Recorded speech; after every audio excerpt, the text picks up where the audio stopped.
앉으시면서 우리 앞뒤 좌우로 주님의 이름 축복합니다. 사랑합니다. 인사하시며 앉겠습니다.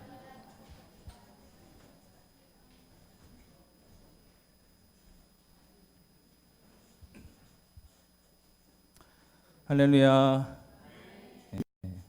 하나님은 살아계십니다. 뭔가 좀 뉘앙스는 다르죠? 오늘까지 목사님 연수 중에 계십니다. 계속 기도해 주시고 은혜로운 시간 될 수 있도록 기도를 함께 해주시기 바랍니다. 자, 오늘 말씀은 믿음에 관한 이야기를 좀 해보려고 합니다. 오늘 제목이 예수 안에 있는 믿음. 예수 안에 있는 믿음이에요. 우리 믿음 아닙니다. 잘 들으셔야 돼요. 제 설교를 많이들 어렵다고 하세요. 왜 어려운가 생각해 보니까 뭔가 좀 다른 게 있는 것 같아요. 그래서 생각하시면서 안 들으시면 이해를 못 하십니다. 하여튼 쉽게 제가 좀 2부 설교 처음이죠. 1부 설교는 목사님 미국 가셨을 때 한 4주 동안 했었는데 하여튼 뭐 2년 전에 에베소서 강의 오후에 했었으니까 뭐 익숙하시라고 생각하고 말씀을 나누도록 하겠습니다. 오늘 본문의 말씀은 성경에 관한 거예요.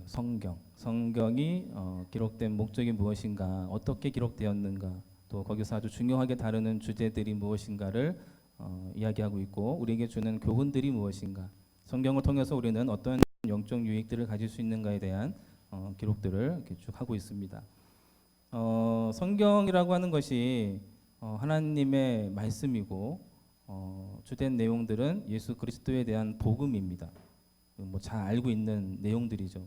그래서 흔히 구약 성경을 오실 예수님에 대해서, 그리고 신약은 오신 예수님에 대해서 기록한 말씀이다라고 잘 알고 있습니다. 근데 우리가 정작 본문으로 들어가면 예수님이 좀 빠져버리는 경우가 많은 것 같아요. 그래서 좀 전체적인 그림에서는 예수님을 강조하는데 좀 구체적으로 들어가 보면 자꾸 예수님이 좀 빠지는 것 같은 느낌이 들어서 저는 늘 좀 아쉬움이 있는데, 오늘 이 본문의 말씀에 보면 성경이 하나님의 감동으로 성령에 의해서 쓰여졌다라고 기록되어 있으면서 그 15절에 보면 아주 중요한 말씀을 하고 있습니다. 우리 15절 말씀을 다시 한번 읽어볼까요? 시작. 또 어려서부터 성경을 알았나니 성경은 능히 너로 하여금 그리스도 예수 안에 있는 믿음으로 말미암아 구원에 이르는 지혜가 있게 하느니라. 아멘. 자, 구원을 얻는 지혜를 얻게 한대요. 뭐 지혜는 하나님이잖아요. 말씀이니까 그리스도에 관한 거고, 뭐 잠언서도 그렇고 전도서도 그렇고 뭐 지혜와 지식에 관한 이야기를 하고 있지만 결국 그 지혜와 지식은 예수 그리스도를 말하는 거예요. 우리는 거기서 자꾸 삶의 지혜를 얻으려고 하시는데 그거는 아닙니다. 예수님이 지혜예요. 예수님 자체가. 자꾸 뭐 31장까지 있으니까 하루에 한 장씩 읽으면서 무슨 하루에 점 보는 것처럼, 신문 보면 신문 보면 이렇게 오늘 하루의 운세 같은 거 있잖아요. 마치 그렇게 말씀을 읽으시고 오늘 하루 나에게 어떤 일이 있을까? 하나님은 내게 또 들어주실까 안 들어주실까? 막 이렇게 내가 항상 주인이 되어서 그렇게 말씀을 적용할 때가 참 많은 것 같아요. 그건 아주 경망스러운 거예요. 아주 망극한 일입니다. 그렇게 말씀을 대하시면 안 돼요. 말씀은 항상 예수님에 대한 이야기를 하고 있습니다. 그리고 오늘 본문에서도 아주 중요한 믿음에 대한 부분을 이야기할 때 어떻게 이야기하고 있냐면 예수 안에 있는 믿음이라고 말하고 있어요. 우리의 믿음이 아닙니다. 우리는 믿음이라는 이야기를 할 때 자꾸 나의 믿음을 이야기해요. 내가 믿었고 내가 지금 믿고 있고 또 열심히 믿을 것이며 더 믿어보려고 하는 나의 믿음, 혹은 너는 믿지 않았고 뭐 너의 믿음은 어떻고 하는 어떤 인간의 믿음을 주로 많이 이야기하죠. 당신 믿음이 있습니까? 왜 믿음이 그거밖에 안 됩니까? 믿음이 참 대단하시네요 라고 하는 인간의 믿음을 주로 이야기하는데, 성경은 인간의 믿음에 대해서 어떻게 평가하고 있냐면 가장 측근에 있었던, 예수님 측근에 있었던 제자들을 향하여 너의 믿음이 어디 있느냐, 너의 믿음이 적으냐 없냐, 이렇게 이야기해요. 믿음이 있다는 거예요, 없다는 거예요? 이해가 잘 안 되세요? 있다는 거예요, 없다는 거예요? 없다는 거예요. 없다는 거예요. 믿음이 없다라는 거예요. 자, 그러면 되게 충격스러운 일이에요. 되게 놀랄 만한 일입니다. 우리는 구원을 어떻게 얻어요? 내가 예수님을 믿음으로 얻어요. 믿음이 유일한 구원의 조건인데 나의 믿음을 속된 말로 묵사발 내버리신단 말이에요. 너 믿음이 어디 있냐? 너 왜 믿음이 적으냐? 너 믿음이 왜 없느냐라고까지 말씀하셨어요. 그것도 가장 측근에 있었던 예수님의 말씀을 가장 가까운 데서 들었던 제자들에게 하신 말씀이 너희는 믿음이 없구나라고 말씀하셨단 말이에요. 그러면 믿음이 유일한 구원의 조건인데 그 믿음이 없다라면 우리는 구원을 못 받는 거잖아요. 하나님은 더 잘 아시겠죠? 우리의 연약함과 그 한계를. 그래서 성경은 믿음에 대한 이야기를 할 때 우리의 믿음, 인간의 믿음에 대해서는 오히려 부정하셔요. 너희는 믿음이 연약하다. 그럴 수밖에 없다. 그러면서 오히려 더 강조하시고 더 부각시키시고 더 많이 다루시는 내용들의 믿음이 뭐냐면 예수의 믿음이에요. 근데 예수의 믿음이라는 표현 잘 안 들어보셨죠? 되게 낯설어요. 어색해요. 하나님의 믿음의 행위, 하나님의 믿음, 예수 그리스도의 믿음의 행위, 예수 그리스도의 믿음 이런 이야기를 하면 좀 되게 낯설어요. 어색해요. 그만큼 우리가 생각하는 믿음은 항상 인간을 중심으로 하는 믿음으로 이해하고 있단 말이죠. 근데 여러분 과연 그 믿음으로 구원을 얻는다고 한다면 이 성경이 예수 그리스도에 대한 이야기인데 말씀인데 여러분 이 성경을 얼마만큼 아십니까? 성경의 믿음은 자기 확신이나 자기 신념이 아니에요. 다시 말씀드립니다. 성경의 믿음은 나는 믿습니다라고 하는 자기 확신이나 자기 신념이 아니라고요. 그걸 믿음이라고 하지 않습니다. 저 바깥에 다른 종교들은 그런 믿음을 인정하는지 모르겠지만 성경은 그걸 믿음이라고 하지 않아요. 그럼 어떤 게 믿음이냐? 믿음의 대상이신 하나님을 깊이 알고 성령으로 말미암아 그분이 경험되어지는 것으로 말미암아, 즉 인격적 관계와 깊은 알을 통하여, 경험적 알을 통하여 형성되어지는 신뢰의 믿음을 말합니다. 신뢰의 믿음. 그럼 하나님을 그리스도를 통해서 하나님을 알 수 있으니까 그럼 예수님을 아는 것이 넘치면 넘칠수록 많으면 많아질수록 우리의 신뢰의 믿음이 커지겠죠? 그죠? 이 정도는 따라오셔야 돼요. 반응을 보이세요? 그죠? 커지겠죠? 그럼 과연 우리는 이 성경의 말씀을 얼마만큼 알고 있는가? 문자적으로 말고 영적 의미적으로 더 깊은 내용으로 얼마만큼 알고 있는가? 대답 안 하셨다. 한번 생각해 보세요. 제 설교 생각하는 설교니까 생각해 보세요. 얼마만큼 아시나? 참고적으로 저는 목사입니다. 그리고 하나님의 말씀을 너무너무 많이 사랑해요. 하루도 이 말씀을 떠나서 살 수 없고 늘 연구하고 또 읽고 또 뭐 듣고 또 책도 통해서 보고 막 하는데도 제가 감히 제가 평가하기를 퍼센티지로 말하면 20% 이하인 것 같아요. 제가 19년 사역했거든요. 그리고 초등학교 4학년 때부터 신앙생활 했으니까 그때부터 뭐 쭉 이렇게 말씀을 가까이 대했고 수많은 설교를 들었고 또 수많은 책들을 봤습니다. 그런데도 불구하고 성경이 말하는 그 하나님에 대해서 저는 20% 이하로 알고 있는 것 같아요. 자, 그러면 강단에 있지 않은 여러분들, 성도이신 여러분들은 한번 냉정하게 한번 평가해 보세요. 몇 퍼센트지나 몇 프로나 알고 계시는지. 그게 여러분 믿음의 수준이니까. 좀 쉬운 방법으로 예전에도 말씀을 드렸는지 모르겠지만 예를 들어 A4 용지에다가 성경이 말하는 하나님, 내가 알고 있는 예수님에 대해서 성경 보지 말고 아무것도 보지 말고 내 머릿속에 있고 내가 느끼고 경험한 것으로만 A4 용지 한번 써보신다고 한다면 여러분 몇 장이나 쓰실 수 있겠어요? 중간에 남 모르게 동해물과 백두산이 뭐 사도신경 이런 거 쓰지 마시고 막 이렇게 쓴다고 하면은 몇 장이나 쓰실 수 있냔 말이에요. 오늘 되게 우울하죠? 네, 좀 우울하셔야 돼요. 여러분의 자기 상태를 좀 점검하실 필요가 있어요. 자, 되게 참혹해요. 비참합니다. 이게 우리 현실이에요. 안 그런 척하고 계시지 마세요. 다 보이니까. 근데 그것으로 만약에 믿음을 얻는다고 하면 20%면 구원 얻을 수 있을까요? 뭐 내가 좀 아직 살아 있으니까 그래 오늘부터 정신 바짝 차리고 성경 열심히 읽고 뭐 공부 열심히 해서 한 70%면 될까요? 90%면 될까요? 안 되는데 제가 자꾸 올릴까요? 91%면 될까요? 99%? 안 됩니다. 100%여야 돼요. 100%. 자, 그러면 저와 여러분은 구원 못 받습니다. 인간에게 근거한 믿음으로 구원을 얻는 거라면 우리는 이 인류 역사상 아담 이후의 모든 인간들은 구원받지 못합니다. 그게 우리의 한계예요. 그게 죄인된 우리의 모습의 한계고 연약하고 무능력함의 우리의 모습인 거예요. 우리 현실인 거예요. 하나님이 아실까요? 모르실까요? 아시죠. 그 믿음으로는 도저히 구원 못 받는다는 것을. 그래서 예수 그리스도를 이 땅에 보내셨고 십자가에서 죽이시기 전까지 하나님이 누구신가를 보여지는 계시로 이 땅에 오셨어요. 그런데도 제자들은 믿음이 없다라는 꾸중만 들었죠. 그래서 어떻게 하십니까? 사도행전 2장 이후로부터는 아예 성령이 진리의 영이신 말씀이 어디로 들어왔어요? 우리 안으로 그냥 쑥 들어왔어요. 그 성령이 그분을 알게 하시고 깨닫게 하시고 믿어지게 하시고 고백하게 하시는 거예요. 그러니까 여러분들이 경험적으로는 내가 주님을 영접하는 거고 내가 주님을 선택하여 믿어드리는 것처럼 경험되어지겠지만 그 전에 선행되어져야 할 하나님의 능력의 역사가 있어야 되는 거예요. 성령이 있어야 된단 말이에요. 그러니까 그런 뭐 성령의 사역은 고린도전서 2장에 보면 쭉 나와 있습니다. 성령으로 하지 않고는 영적인 것에 대해 감추어진 이 비밀의 복음을 누구도 알 수 없어요. 믿을 수 없단 말이에요. 그러니까 여러분들이 하나님의 존재가 깨달아지고 예수 그리스도가 인정되어지고 나의 죄인됨이 고백되어지고 있다면 내 안에 너 있다가 아니라 누가 있다? 성령이 계신 거예요.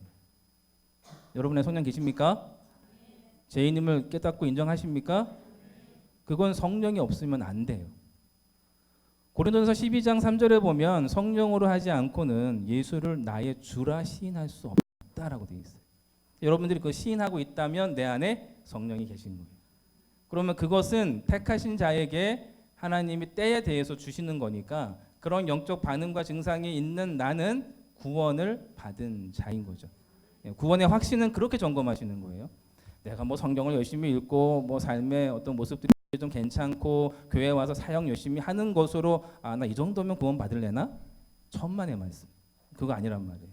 항상 여러분이 구원의 근거를 자기 믿음에게 두니까 죽었다 깨어나도 구원의 확신이 없는 거예요. 구원의 확신은 그렇게 여러분이 확인하시면 좋을 것 같아요. 그래서 믿음의 정의는 자기 확신이나 자기 신념이 아니라 인격적인 하나님을 깊이 알아가는 거예요. 신뢰의 믿음이에요. 그래서 상호적인 거예요. 그래서 우리가 하나님 앞에 드려야 할 믿음이 있고 하나님 우리에게 주셔야 할 믿음이 있는 거예요. 그것을 성경이 하나님 우리에게 주셔야 할 믿음을 은혜의 믿음이라고 하고 그 은혜의 믿음을 받은 자가 그게 전제예요. 받은 자만이 책임으로써 하나님의 믿음을 드릴 수 있어요. 우리가. 근데 그것은 예수 그리스도를 알아가는 것을 통하여 그 믿음을 이렇게 키워가는 거거든요. 그리고 그것은 교회 안에서 하나님을 믿고 아는 일에 함께 더불어서 그 일들을 하게 하십니다.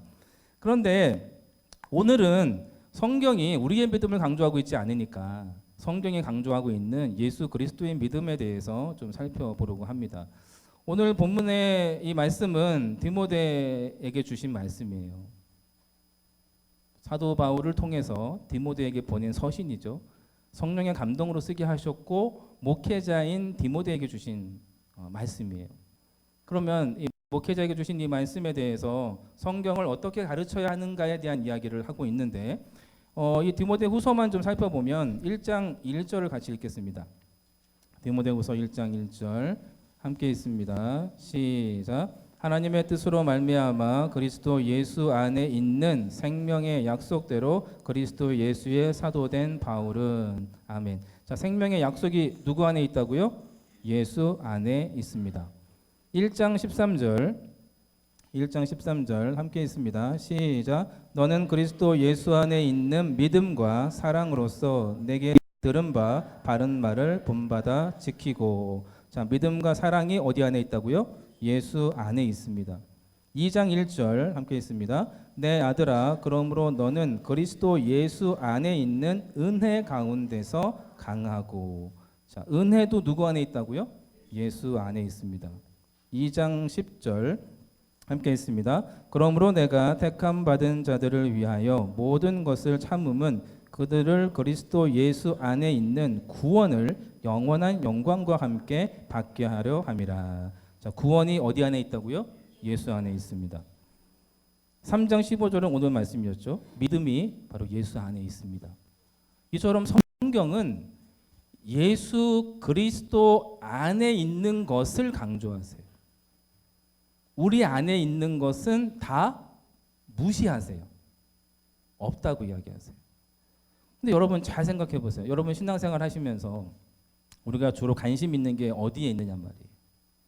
나의 믿음, 나의 사랑, 나의 희생, 나의 섬김, 나의 헌신, 나의 용서, 뭐 이런 거 있지 않습니까? 혹은 뭐 나는 잘났으니까 뭐 너의 사랑, 너의 헌신, 너의 순종, 뭐 이런 거 보시지 않습니까? 근데 그거 아니라는 거예요. 그거 아니라는 거예요. 성경은 예수님의 사랑, 예수님의 믿음, 예수님의 희생, 예수님의 순종, 예수님의 헌신, 예수님의 용서 온통 다 그 이야기 한다고요. 우리가 왜 은혜가 없습니까? 자꾸 인간 얘기하니까. 은혜가 없는 거예요. 은혜가 없는데 사역하면 그건 죽는 거예요. 나만 죽는 게 아니라 옆에 사람들 다 죽이는 거예요. 은혜의 동기로 하지 않는 열심은 사람을 죽인다고요. 사도 바울이 그랬어요. 사도 바울이. 좀 생각을 해보자고요. 우리가. 성경은 온통 구약부터 간략하게 말하면 뭐 창조 사역 자체도 다 그리스도에 대한 약속이에요. 창조 사역 자체가 다 예수님입니다. 다 예수님. 모든 절에 예수가 다 들어가 있어요. 뭐 인물, 뭐 대표적인 인물들, 뭐 노아도 예수님을 예표하는 인물이고, 뭐 아벨, 뭐 에녹, 뭐 노아, 뭐 아브라함, 뭐 좀 넘어가면 뭐 요셉도 그렇고 이삭도 그렇고 약속의 자녀 이삭은 우리를 말하는 거거든요. 예수님을 말하는 것도 하고, 뭐 좀 더 이렇게 오면 뭐 여호수아, 모세, 뭐 모세 자체도 중보자이신 예수님을 예표하는 인물이니까. 그리고 뭐 여호수아, 뭐 선지자 중에 호세아, 그건 헬라어로 말하면 예수 같은 말이거든요.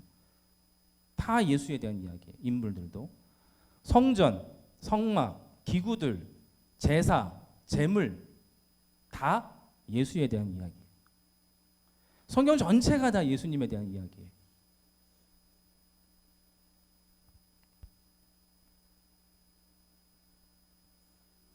이처럼 성경은 오직 예수에 대한 이야기만 하고 있는데 우리는 도대체 어떤 이야기를 하고 있고 듣고 있고 또 알고 있고 또 관심을 가지고 있느냐 말이죠. 우리는 복음을 제대로 이해하면 은혜가 없을 수가 없어요. 복음이 뭡니까? 예수 그리스도가 누구신가? 그분이 행하신 사역이 무엇인가? 그것을 통하여 우리에게 주시는 영적 유익이 무엇인가에 대한 이야기만 하는 그 내용이 바로 복음입니다.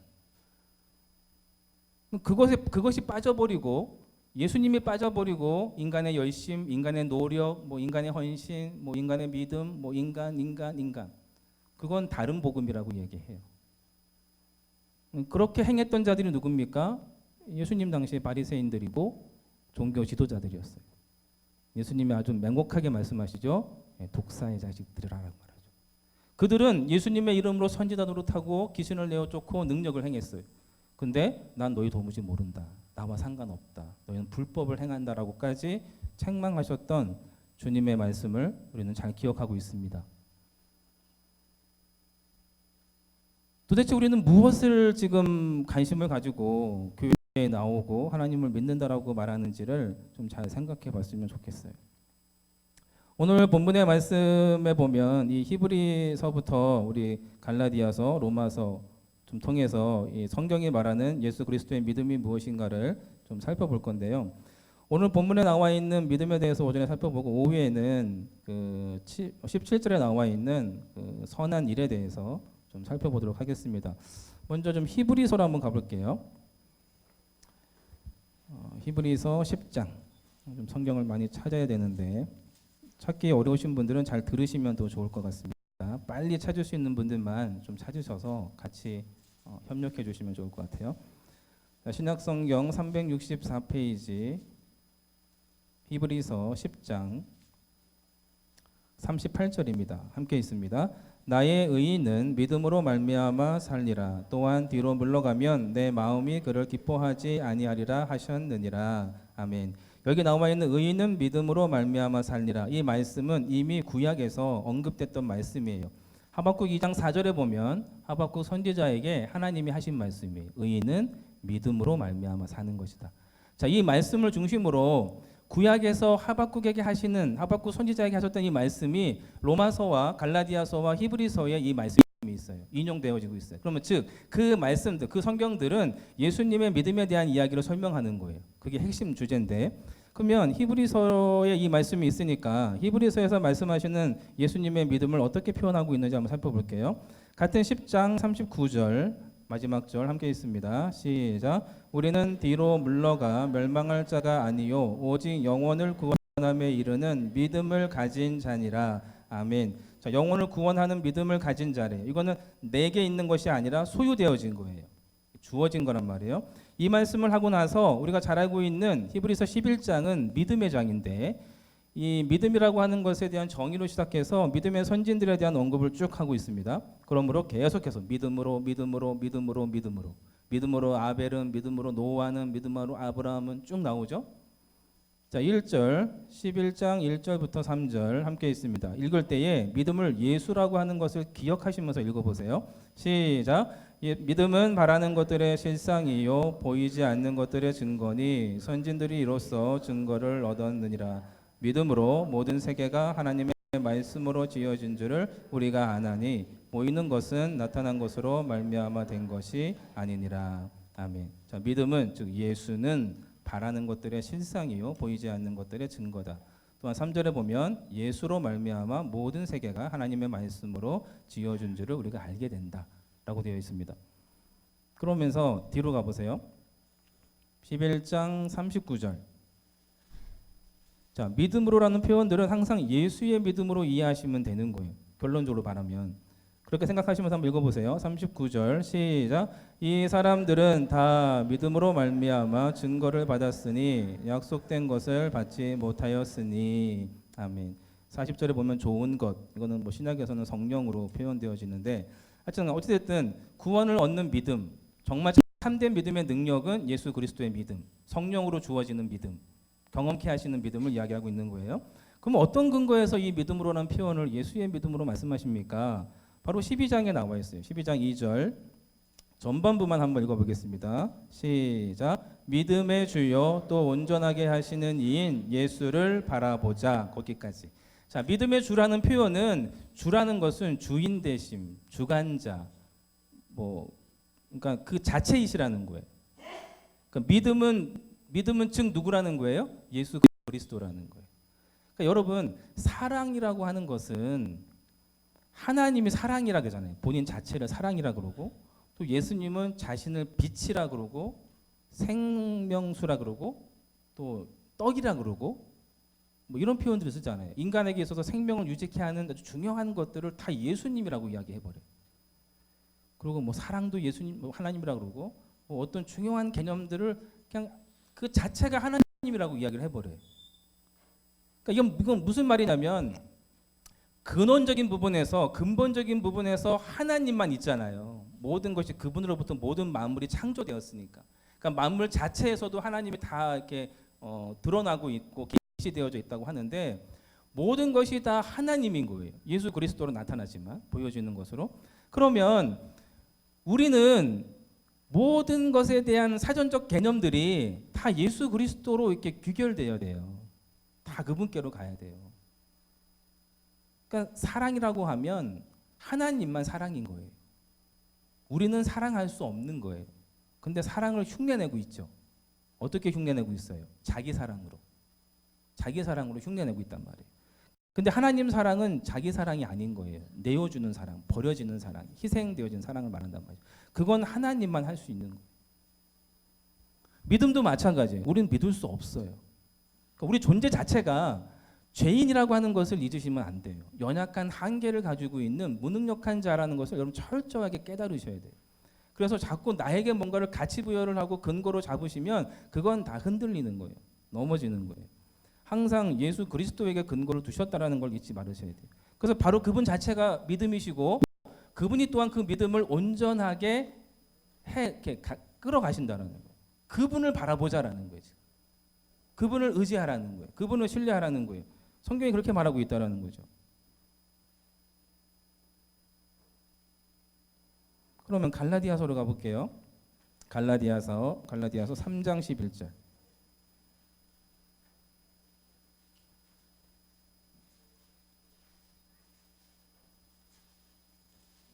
갈라디아서 3장 11절 신약성경 306페이지 갈라디아서 3장 11절 함께 있습니다. 시작. 또 하나님 앞에서 아무도 율법으로 말미암아 의롭게 되지 못할 것이 분명하니 이는 의인은 믿음으로 살리라 하였습니다. 아멘. 그 의인 앞에 각주 붙어 있고 아래 내려가 보시면 하박국 2장 4절의 말씀을 인용했음을 알 수 있어요. 그래서 이 갈라디아서에서도 믿음을 언급하고 있는데 그 믿음은 바로 예수 그리스도의 믿음이라는 것을 알 수 있습니다. 자, 그래서 쭉 내려가 보시면 참고적으로 16절을 보고 갈게요. 3장 16절 함께 있습니다. 시작. 이 약속들은 아브라함과 그 자손에게 말씀하신 것인데 여럿을 가르쳐 그 자손들이라 하지 아니하시고 오직 한 사람을 가르쳐 내 자손이라 하셨으니 곧 그리스도라. 아멘. 아브라함에게 하나님이 끊임없이 약속하셨죠. 그 약속의 핵심은 자손이었어요. 그게 역사적으로는 이삭이었지만 그 이삭이 아니라 약속의 근거가 예수 그리스도에게 있다. 바로 그 자손이 예수 그리스도라고 말한단 말이에요. 이삭은 예수 그리스도를 예표하는 인물로 등장하는 거예요. 그렇게 드러내고 사라지는 거예요. 자, 그런데 여기 또 보시면 같은 갈라디아서 2장 16절, 3장 23절. 갈라디아서 3장 23절. 시간 관계상 제가 읽겠습니다. 갈라디아서 보면 23절은 이렇게 시작하고 있어요. 믿음이 오기 전에. 이 표현이 좀 이상하지 않으세요? 이상한 걸 좀 발견하셔야 돼요. 믿음이 오지 않았대요. 25절. 믿음이 온 후로. 지금 믿음을 마치 한 인격체로 대우하고 있어요. 이상하죠? 아니, 나만 이상한가요? 좀 반응을 보여주세요. 믿음을 지금 인격체로 대하고 있다고요. 근데 여러분 지금까지 쭉 이야기했잖아요. 믿음이 누구라고요? 예수 그리스도라고요. 그러니까 예수 그리스도가 오기 전, 즉 구약. 구약에는 어떤 상태였냐면 23, 24절 함께 있습니다. 믿음이 오기 전에 우리는 율법 아래에 매인바 되고 계시될 믿음의 때까지 갇혔느니라. 이같이 율법이 우리를 그리스도께로 인도하는 초등교사가 되어 우리로 하여금 믿음으로 말미암아 의롭다함을 얻게 하려 함이라. 예수 그리스도의 믿음으로 말미암아 의롭다함을 이런 뜻이에요. 25, 26 시작. 믿음이 온 후로는 우리가 초등교사 아래에 있지 아니하도다. 너희가 다 믿음으로 말미암아 그리스도 예수 안에서 하나님의 아들이 되었으니. 그러니까 우리가 믿는 것으로 하나님의 자녀가 된 것이 아니라 그리스도의 믿음으로 내가 하나님의 자녀가 됐다고요. 이걸 반대로 이해하시면 안 된다는 거죠. 그래서 2장 16절 갈라디아서 2장 16절 여러분 성경을 하도 안 읽으시니까 오늘 좀 읽으시라고. 갈라디아서 2장 16절 함께 있습니다. 시작. 사람이 의롭게 되는 것은 율법의 행위로 말미암음이 아니요 오직 예수 그리스도를 믿음으로 말미암은 줄 알므로 우리도 그리스도 예수를 믿나니 이는 우리가 율법의 행위로서가 아니고 그리스도를 믿음으로써 의롭다함을 얻으려 함이라. 율법의 행위로서는 의롭다함을 얻을 육체가 없느니라. 아멘. 자, 잘 보세요. 잘 보세요. 율법의 행위로 의롭다함, 구원을 얻을 수 없다라는 말은 내가 예수님을 믿어드릴 수 없다라는 거예요. 내가 예수님을 선택하여 믿는다라는 것은 가장 강력한 행위가 되는 거예요. 무슨 말 이해되세요? 내가 예수님 믿어드린 거지, 내가 선택하여 믿은 거지 라고 하면 나는 하나님 앞에 되게 당당한 거예요. 그러니까 이제부터 제 문제 해결해 주세요. 내 필요 주세요. 왜 안 주세요? 라고 한단 말이에요. 되게 뻔뻔한 거죠. 내가 믿었으니까, 내가 믿어드렸으니까. 여러분, 그런 건 다른 종교에서나 있는 거예요. 하나님은 우리가 찾을 수 있는 게 아니에요. 우리가 믿어드릴 수 있는 게 아니에요. 하나님이 우리를 찾아오셔야 되는 거예요. 근데 여기 보면 번역을 다 이렇게 해놨어요. 세 번째 줄에 보면, 두 번째 줄에 보면 예수 그리스도를 믿음으로. 마치 내가 믿어야 되는 것처럼 말하고 있죠. 밑에서 두 번째 줄에도 그리스도를 믿음으로 목적격으로 번역을 해버렸어요. 근데 헬라어 원문을 보면 이게 다 소유격이에요. 뭐 문법 얘기하면 또 머리 아프실 테니까 그냥 한번 읽어볼게요. 제가 번역본을 좀 찾아봤는데 킹제임스 흠정역이 뭐 후대 사본들이 첨가돼서 약간 약점들과 단점을 가지고 있지만 헬라어에 가깝게 좀 번역이 된 것 같아요. 지사님 한번 띄워주실래요? 갈라디아서 2장 16절 다른 번역본 한번 읽어볼게요. 갈라디아서 2장 16절 말씀.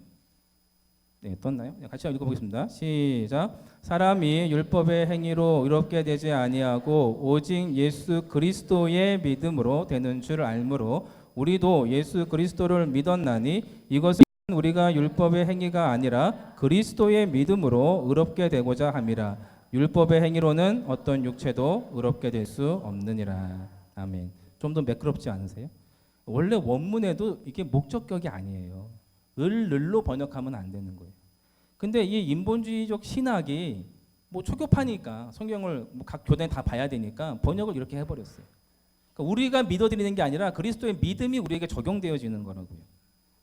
또 보세요. 2장 20절 우리 성경으로 먼저 볼게요. 2장 20절 우리가 암송하는 말씀이죠. 갈라디아서 2장 20절 함께 있습니다. 내가 그리스도와 함께 십자가에 못 박혔나니 그런즉 이제는 내가 사는 것이 아니요 오직 내 안에 그리스도께서 사시는 것이라. 이제 내가 육체 가운데 사는 것은 나를 사랑하사 나를 위하여 자기 자신을 버리신 하나님의 아들을 믿는 믿음 안에서 사는 것이라. 아멘. 여기서도 하나님의 아들을 목적격으로 번역을 해놨어요. 이거 갈라디아서 2장 20절 말씀 띄워주세요. 지사님 함께 읽어보겠습니다. 나왔나요?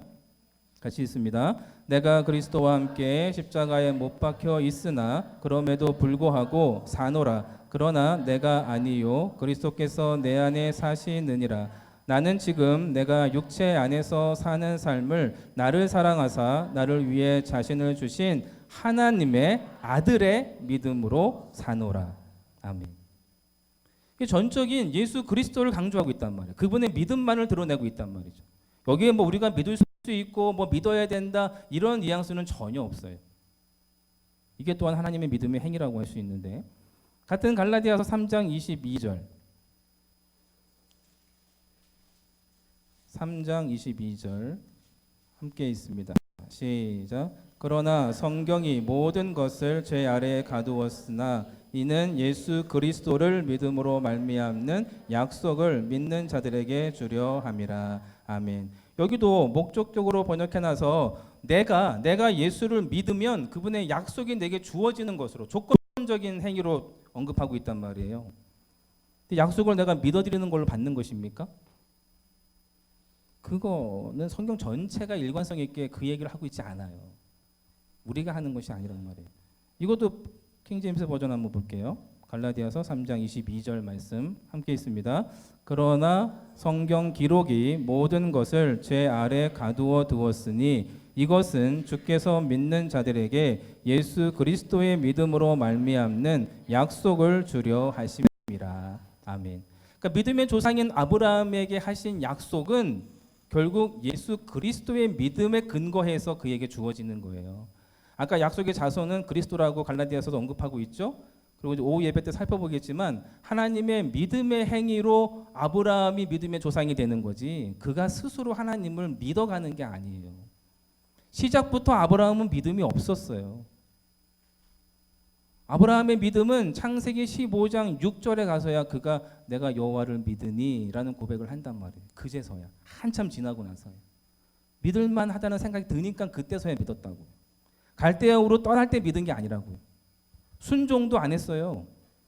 고향 떠나고 아버지 떠나고 친척 떠나라고 했는데 고향 안 떠나고 하란에서 버텼어요. 마지막 메소포타미아 문명을 벗어나지 않았어요. 아버지 데리고 나왔죠. 조카로 데리고 나왔어요. 그게 순종입니까? 순종 안 했어요. 그냥 무서워서 떠난 거예요. 무서워서. 영광의 하나님 나타나니까 무서워서 떠난 거예요. 믿음 없었습니다. 아브라함은. 그러니까 이런 것들이 잘못된 해석이 되는 거죠. 요 근처에 있으니까 그래서 에베소서 한 장 더 넘기시면 에베소서 2장에서는 우리에게 주어진 구원을 이렇게 말씀하셔요. 뭐 2년 전에도 살펴본 말씀이지만 에베소서 2장 8절 9절 갈라디아서 바로 다음에 있습니다. 에베소서 2장 8절 9절 함께 있습니다. 너희는 그 은혜에 의하여 믿음으로 말미암아 구원을 받았으니 이것은 너희에게서 난 것이 아니요 하나님의 선물이라. 행위에서 난 것이 아니니 이는 누구든지 자랑하지 못하게 함이라. 아멘. 명확하죠. 명확하잖아요. 이 믿음으로라는 표현이 나의 믿음이 아니라 그리스도의 믿음으로 해서 읽으시면 명확하게, 그래서 그것이 은혜가 되는 거예요. 그의 은혜로 그의 믿음으로 구원을 받았으니 나에게 있는 것이 아니요 하나님의 선물이다. 행위에서 난 것이 아니니 내가 선택한 것이 아니니 자랑할 수 없다. 그 어떠한 것도 하나님 앞에 요구할 수 없다라는 거예요. 빌립보서, 에베소서 다음에 빌립보서 3장 7절 9절. 빌립보서 3장 7절 9절 함께 있습니다. 시작. 그러나 무엇이든지 내게 유익하던 것을 내가 그리스도를 위하여 다 해로 여길 뿐더러 또한 모든 것을 해로 여김은 내 주 그리스도 예수를 아는 지식이 가장 고상하기 때문이라. 내가 그를 위하여 모든 것을 잃어버리고 배설물로 여김은 그리스도를 얻고 그 안에서 발견되려 함이니 내가 가진 의는 율법에서 난 것이 아니요 오직 그리스도를 믿음으로 말미암은 것이니 곧 믿음으로 하나님께로부터 난 의라. 아멘. 사도 바울의 고백인데요. 그는 예수님을 알고 또 그의 믿음으로 의롭다함을 얻고 구원을 얻는 것을 얻는다라면, 가질 수 있다라면 나는 내가 소유한 모든 것을, 그게 내면이든 외부의 것이든 스펙이든 뭐 나의 어떤 지식이든 그 무엇이든 세상의 것든 다 뭐로 여긴다? 배설물로 여긴다. 근데 여러분 그거 달라고 하고 계시잖아요. 아닙니까? 사도 바울은 주님을 만난 이후로 자기는 정말 괜찮은 자였어요. 공회원의 회원이었고요. 뭐 가진 자로 따지면 누구 하나한테 속된 말로 끌리는 게 없는 자였어요. 뭐 지식으로도 아주 풍성한 사람이었고 모든 것에 있어서 부족함이 없는 자였어요. 근데 그는 단 한 분 예수 그리스도만 소유하고 내가 그분을 더 깊이 알아가고 그분 안에서 나를 발견할 수 있다면 나의 모든 것들은 다 배설물로 여기겠다. 그분만 필요하다라는 거예요. 그분으로 충분하다라는 거죠. 근데 여러분 안 충분하시죠? 계속 안 그런 척하고 계시네. 여기도 보면 목적격으로 해석을 해놨어요. 이거 저한테 믿어지지 않으시면 저한테 오세요. 제가 원문 보여드릴게요. 다 소유격으로 되어 있습니다. 빌립보서 3장 9절 말씀 띄워주세요, 집사님. 지금 읽었던 9절 말씀 함께 있습니다. 시작. 율법에서 난 내 자신의 의가 아니라 그리스도의 믿음을 통한 의, 곧 믿음으로 말미암아 하나님께서 난 의를 소유한 채 그분 안에서 발견되려 함이라. 아멘. 이게 참 원문에 가깝게 번역을 한 거죠. 자신의 의가 아니란 말이에요. 나의 의가 아니라 그리스도의 믿음으로 통해 그의 의 또한 그리스도의 믿음으로 말미암아 하나님께서 난 의, 그리고 난 그것을 소유했다라고 말하고 있단 말이에요. 그 안에서 나를 발견하고 있다. 그 뭐 사도 바울의 발견이 뭐겠어요? 뭐 자기의 가치를 발견했겠어요? 아니요. 그는 날이 갈수록 그의 노년에, 그의 말년에 그의 고백은 나는 죄인 중에 괴수구나. 나는 쓰레기구나. 쓰레기. 나 자체가 배설물이구나. 그렇게 고백했던 자였어요. 그는 완전히 자기가 부정돼 버리고 자기 안에 있는 그리스도만 나타나요. 마태복음 5장에 보면 16절에 너희는 세상의 뭐 소금이다 빛이다라고 얘기하면서 16절에 보면 너의 빛이 세상으로 세상 사람들로 하여금 나타내게 하라. 그리고 너로 말미암아 하나님께 영광을 돌리게 하라는 말씀이 있죠. 근데 그 말씀을 보면 나 자신이 빛입니까? 우린 빛 아니잖아요. 내 안에 계신 분이 빛이죠. 그분이 나를 부정시키시고 그분이 나타내어지는 것을 이야기하는 거예요. 내가 그분의 빛을 드러내는 게 아니에요. 그래서 아버지께 그 영광을 나타나게 한다라는 표현이 나오니까 자꾸 우리가 영광을 이렇게 돌리는 걸로 자꾸 생각하시는데 우리가 영광 돌릴 수 있는 존재가 아니에요. 영광은 내가 돌리는 게 아니라 우리가 무슨 뭐 축구에서 골 넣고 뭐 시상식에서 상 받고 뭐 하나님 앞에 영광 돌립니다. 이렇게 말하는 게 아니라 영광은 내 안에 계신 그 하나님이 그 예수님이 하나님의 하나님 되심을 자기 스스로 나를 통하여 나는 그냥 껍데기인 거예요. 나를 통하여 그분이 이렇게 드러나는 거예요. 내가 돌리는 게 아니라 나로부터 그분이 본인이 그냥 나타나게 하시는 거란 말이에요.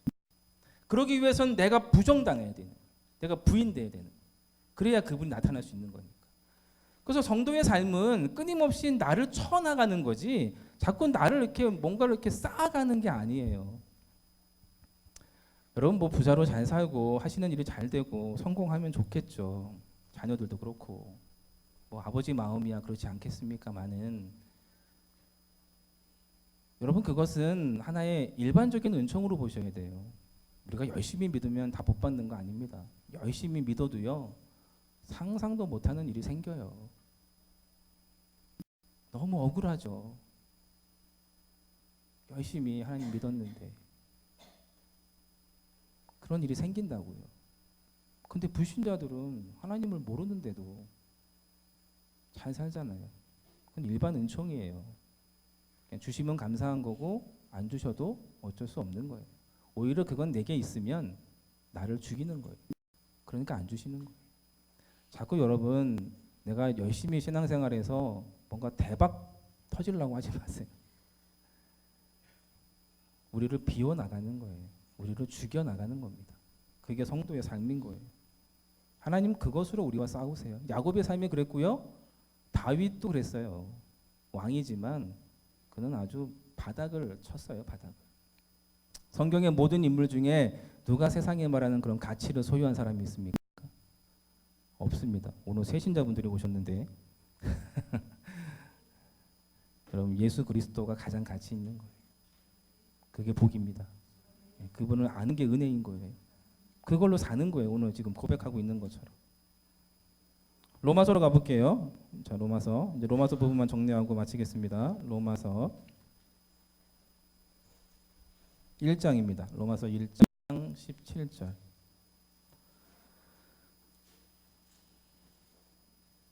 로마서 1장 17절 함께 있습니다. 자, 오늘의 말씀을 잘 기억하시면서 한번 읽어보세요. 시작. 복음에는 하나님의 의가 나타나서 믿음으로 믿음에 이르게 하나니 기록된 바 오직 의인은 믿음으로 말미암아 살리라 함과 같으니라. 아멘. 자, 여기도 하박국 2장 4절 말씀이 인용되고 있죠. 오직 의인은 예수 그리스도의 믿음으로 말미암아 사는 것이다라고 말하고 있습니다. 근데 그 앞에 보면 복음이라는 단어가 나와요. 자, 복음은 아까도 말씀드렸죠. 예수 그리스도가 누구신가? 그분이 행하신 일들이 뭔가? 그것이 우리에게 주는 영적 유익이 무엇인가? 온통 예수에 대한 이야기예요. 그 복음에는 하나님의 의로만 나타날 수 있는 거예요. 하나님의 의라고 하는 것은 오후 때 더 이렇게 살펴보겠지만 쉽게 말하면 하나님의 의는 그분의 뜻, 계획, 목적 그것들이 이렇게 이루어져 가는 거예요. 그걸 하나님의 의라 그래요. 쉬운 표현으로는 하나님의 믿음의 행위. 그것을 통해서 어떤 일을 행하시냐면 믿음으로 믿음에 이르게 한대요. 자, 믿음으로라는 것은 앞에 항상 예수의 믿음으로 붙어야 돼요. 그럼 예수의 믿음이 뒤에 있는 나의 믿음을 이끌어 간다는 거예요. 이게 성도의 견인이에요. 그러니까 여러분의 믿음은 연약하고 부족하고 그냥 그러다가 이 세상 떠날 수 있어요. 근데 예수의 믿음이 여러분을 꽉 잡고 간다고요. 그 100%의 믿음이, 그 변함없는 믿음이, 그 확실한 믿음이 나의 연약한 믿음을 끌어가신다고. 물론 우리는 최선을 다해서 하나님을 알아가야 되는 책임의 믿음을 다 하셔야 돼요. 그거 게을르게 하지 마세요. 하지만 그게 부족하다고 해서 우리가 버림당하거나 취소당하거나 포기되어지지 않는다라는 거예요. 그렇게 우리를 묶어버리셨어요. 그리스도의 믿음으로. 그렇게 구원은 받는 거예요. 그러면서 로마서 전체가 이 의인의 믿음, 그리스도의 믿음을 이야기하고 있는데 3장 10절에 보면 우리가 잘 아는 말씀이죠. 3장 10절에 보면 의인은 없나니 하나도 없다라고 선포하고 나서 하나님을 깨닫는 자도 없고 찾는 자도 없다. 그러면서 너희는 다 죄인일 수밖에 없다라는 이야기를 쭉 하면서 로마서 19절로 넘어갑니다. 거기 소제목 보면 하나님의 의라고 되어 있을 거예요. 이게 하나님의 믿음의 행위예요. 그분의 일하심, 우리의 구원을 이루시는 그분의 일하심. 19절 20절 함께 있습니다. 시작. 3장 19, 20 시작. 우리가 알거니와 물은 율법이 말하는 바는 율법 아래에 있는 자들에게 말하는 것이니 이는 모든 입을 막고 온 세상으로 하나님의 심판 아래에 있게 하려 함이라. 그러므로 율법의 행위로 그 앞에 의롭다 하심을 얻을 육체가 없나니 율법으로는 죄를 깨달음이니라. 아멘. 하나님의 말씀의 모든 계명들은 주신 목적이 뭐냐? 너 그거 지켜서 구원받아야 돼. 너 그거 지켜서 복 받아야 돼. 그거 아니라고요. 그거 아니라고요.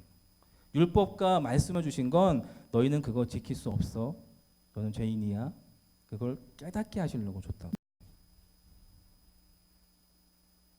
근데 뭘 그렇게 열심히 하시려고 합니까? 얼마나 하실 수 있다고. 그럼 뭐 조금 해놓고 왜 그렇게 의시되냐고요. 그게 바리새인이라고요.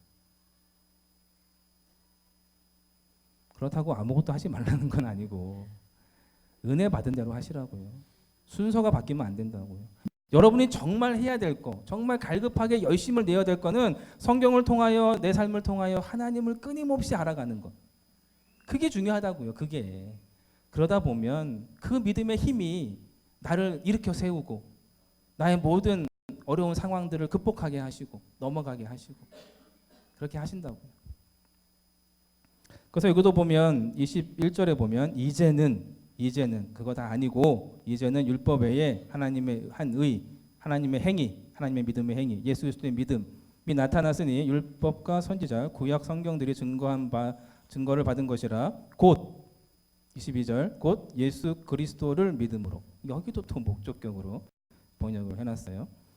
말미암아 모든 믿는 자에게 믿어지는 자에게 수동태입니다. 믿어지는 자에게 미치는 하나님의 의인이 차별이 없느니라. 똑같이 주어지는 믿음이에요.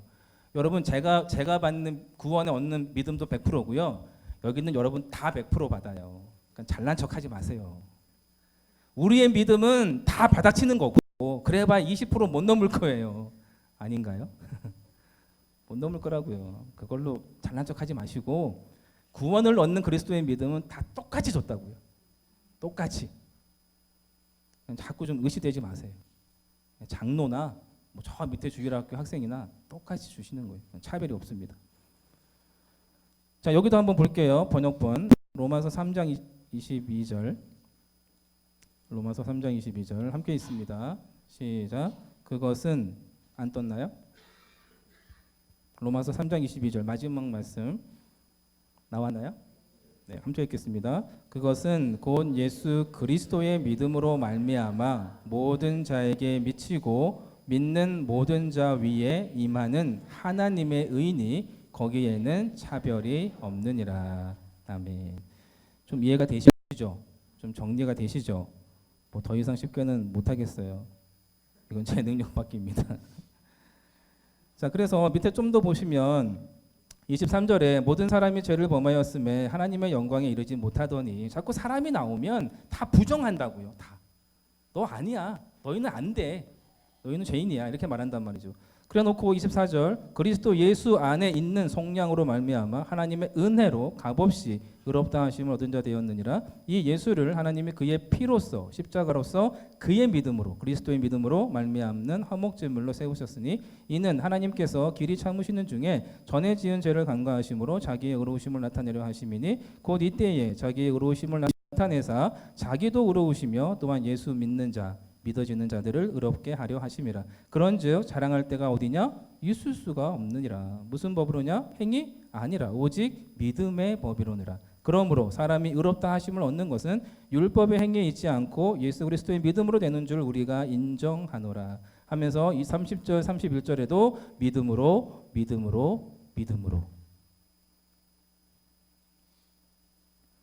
말씀을 정리하겠습니다. 우리가 지금 하박국 2장 4절에 나와 있는 말씀을 가지고 오직 의인은 믿음으로 말미암아 예수 그리스도의 믿음으로 말미암아 살리라 사는 것이다라는 그 말씀이 인용되었던 본문의 말씀, 즉 로마서, 갈라디아서, 히브리서를 통해서 성경이 말하는 그 믿음이 우리의 믿음이 아니라 예수 그리스도의 믿음을 확인했습니다.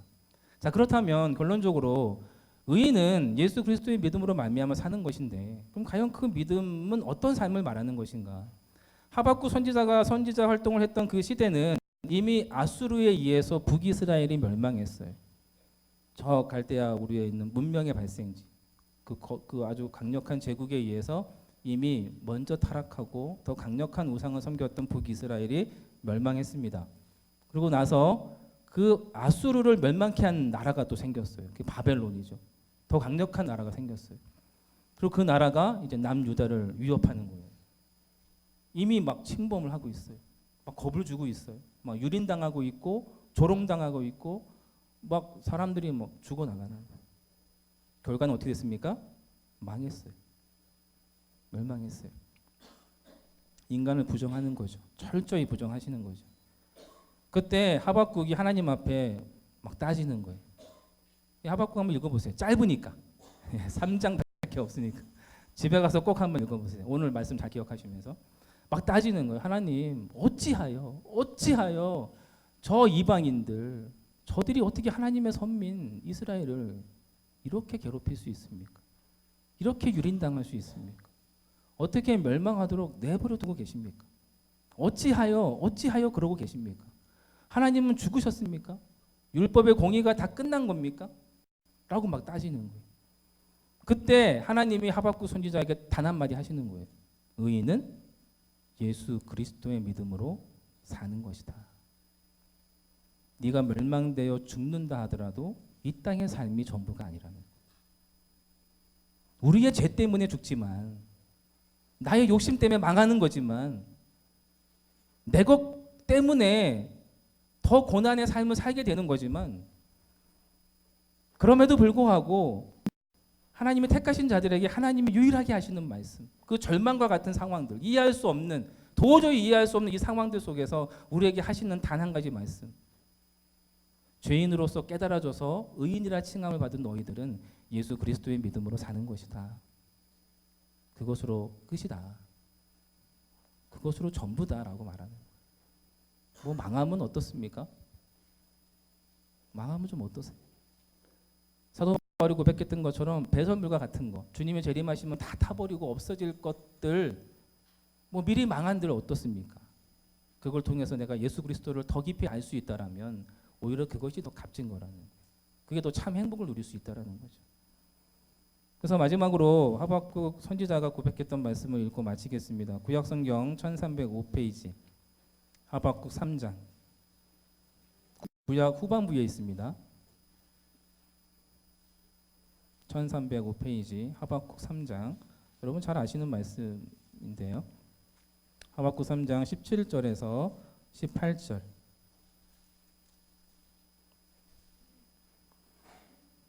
하박국 3장 17, 18절 우리 큰 소리로 함께 있습니다. 시작. 비록 무화과 나무가 무성하지 못하며 포도나무에 열매가 없으며 감람나무에 소출이 없으며 밭에 먹을 것이 없으며 우리의 양이 없으며 외양간에 소가 없을지라도 나는 여호와로 말미암아 즐거워하며 나의 구원의 하나님으로 말미암아 기뻐하리로다.